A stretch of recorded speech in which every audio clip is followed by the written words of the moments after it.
Le 8 mars pour les femmes qui manifestent aujourd'hui, c'est l'occasion pour elles d'exprimer à l'extérieur ce qu'elles font au quotidien. Parce que les gens nous voient seulement le 8 mars dans la rue, mais désolé, c'est que c'est au quotidien notre travail. De revendiquer l'égalité des salaires, le manque de place, de responsabilité pour les femmes.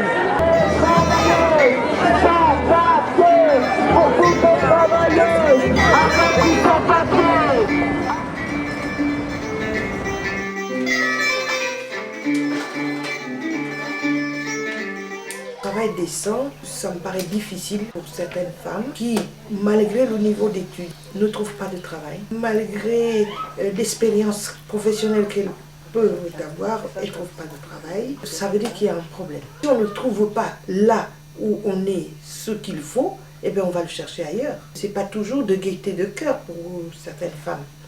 Parce que pour beaucoup, elles sont obligées de laisser même leur progéniture, leurs enfants, en plus de leur famille, pour venir chercher du travail décent, qui n'est pas toujours travail décent. Une fois arrivé ici, pour peu qu'on soit d'origine étrangère, on se retrouve dans les petits jobs, des petits métiers. Qu'est-ce qui garde nos personnes âgées? C'est bien les femmes africaines qui gardent soigneusement et avec amour ces personnes âgées, comme on sait le faire en Afrique. Je vous ai donné plusieurs phrases. Alors, la première phrase, c'est alors, qu'est-ce que ça donne? Lacets de tes baskets sont défaits. Voilà. Alors, vous écrivez comment le L de lait? Pourquoi la phrase n'est pas correcte? Tu mets C. Oui. Après, à la fin, tu mets point. Mais ici, point. Ok.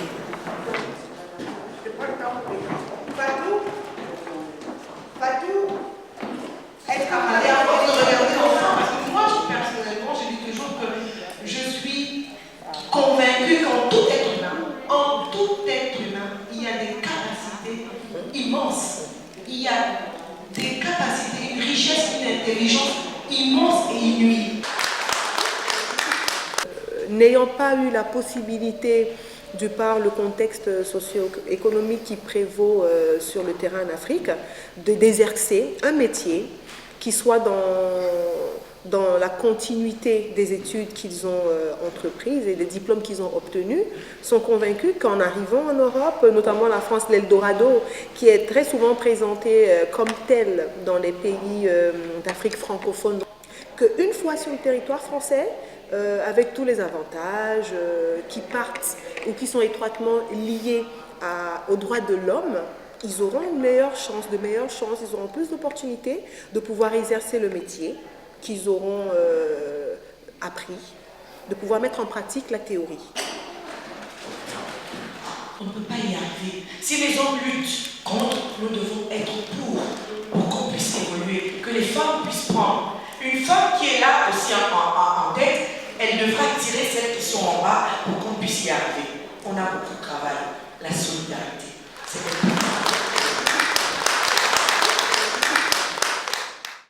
dans les pays d'origine, celles qui sont formées peuvent trouver du travail, plus ou moins décent, mais qui ne soient pas toujours à la hauteur de leurs études ou de leurs capacités, c'est-à-dire des diplômes qu'elles ont engrangés.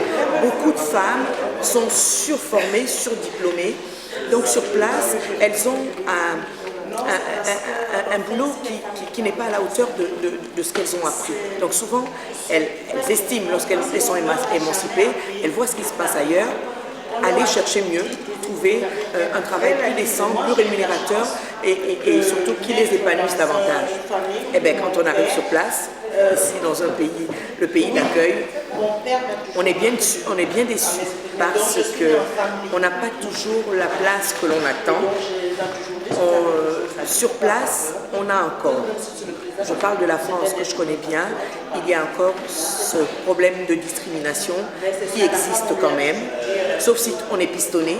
Lorsqu'on est pistonné, on peut, mais lorsqu'on ne l'est pas, on est obligé de prendre un travail en deçà de ce qu'on avait même dans son pays d'origine. Mais comme les salaires ne sont pas les mêmes, c'est-à-dire la rémunération n'est pas pareille, on s'y accommode. Une femme qui arrive ici qui a fait du droit peut se retrouver en train de faire dans la garde des personnes âgées. Je pense que nous, les femmes, nous pouvons changer le monde malgré les difficultés que nous devons affronter. Ces femmes qui s'engagent, qui s'impliquent afin d'améliorer leurs conditions de vie et celles de leur entourage. Je pense que le rôle des femmes au sein de la famille, des communautés et du développement n'est plus à démontrer aujourd'hui. Nous jouons un rôle capital dans l'amélioration des conditions de vie des communautés les plus pauvres. Je pourrais ainsi dire que les femmes changent le monde tous les jours. Je vous remercie à tous.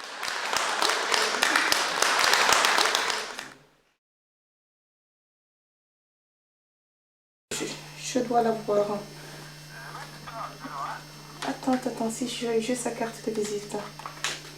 J'étais jeune étudiante, toute seule, à l'âge de 18 ans. Pour pouvoir payer mes études, je travaillais dans la journée, très dur. Et le soir, j'allais au cours pour rattraper un petit peu le temps que j'ai perdu dans la journée. Pendant quand même 4 ans pour pouvoir continuer et ne pas compter sur l'aide de ma famille. Parce que j'ai jamais voulu compter sur l'aide de ma famille. Je me suis dit, donc il n'y a pas de travail décent, il y en a partout. Et j'étais fière de ce que j'ai fait. J'ai eu des témoignages de plusieurs jeunes au Sénégal. Parfois des jeunes qui ont des bacs plus 5, plus 6, qui n'arrivent pas à trouver de travail, qui sont complètement désespérés. Quand je leur pose la question, à savoir le pourquoi vous voulez venir en Europe, la réponse qu'ils me donnent, dans notre pays d'origine, on aimerait bien rester, mais il n'y a pas de travail. La réponse qu'ils m'ont donnée, c'est une expression sénégalaise que je maîtrise peut-être un petit peu. Ils me disent bar faq ou bar saq, c'est-à-dire la vie ou la mort. Je prends l'embarcation à la vie ou à la mort, pour vous dire à quel point ces jeunes sont dans le désespoir.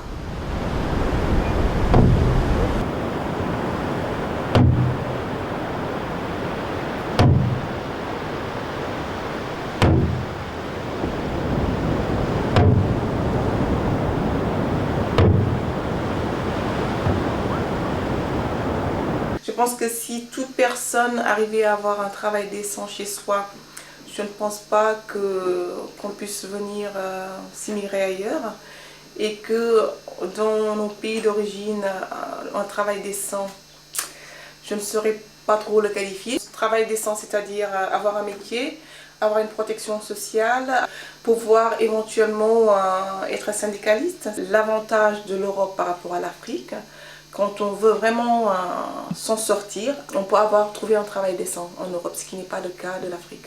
Il faut déjà être bien dans sa peau, bien installé, bien intégré dans le pays d'accueil avant de pouvoir aider les autres ou alors faire un retour sur place et pouvoir faire ce parallélisme entre le pays d'Europe et le pays d'origine. Je pense qu'il y a quand même du travail à faire là-dessus et que nous, les migrants, nous devons quand même nous prendre un petit peu en charge et pouvoir faire quelque chose ensuite dans le pays d'origine.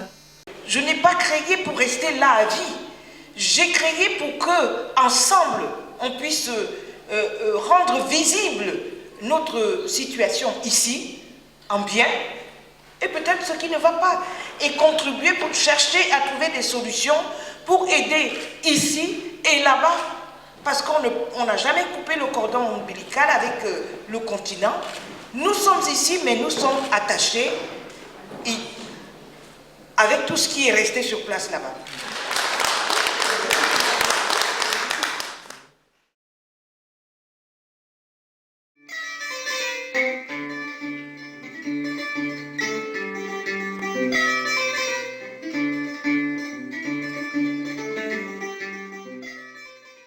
Pour beaucoup, elles sont obligées de laisser même leur progéniture, leurs enfants, en plus de leur famille, pour venir chercher du travail.